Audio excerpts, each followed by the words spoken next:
भारत की एक ऐसी नदी जिसमें पानी के साथ साथ सोना भी बहता है। यह नदी झारखंड, पश्चिम बंगाल और उड़ीसा में बहती है। इस नदी का उद्गम झारखंड के रांची शहर से लगभग 16 किलोमीटर दूर है। इस नदी में सोने के बहने की वजह से इस नदी का नाम स्वर्ण रेखा नदी पड़ा।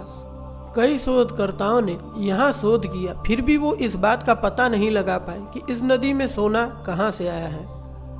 कुछ भूवैज्ञानिकों का मानना है कि ये नदी चट्टानों से होकर के आगे बढ़ती है, जिससे घर्षण होने के बाद इसमें सोने के कण चले जाते होंगे।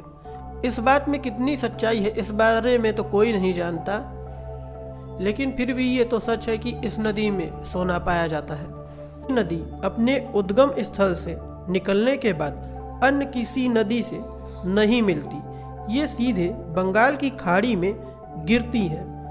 स्वर्ण रेखा नदी की एक सहायक नदी करकरी नदी भी है। इस नदी के रेत में भी सोने के कण मिलते हैं। कुछ लोगों का यह मानना है कि स्वर्ण रेखा नदी में जो सोना पाया जाता है वह करकरी नदी के ही द्वारा आता है। इस नदी के आसपास रहने वाले आदिवासी जो लोग हैं, इस नदी से सोने के कण को ढूंढने का काम करते हैं, जो कि इनके जीविका का साधन है। ये लोग दिन भर मेहनत करके सोने के 1 या 2 ही कण निकाल पाते हैं।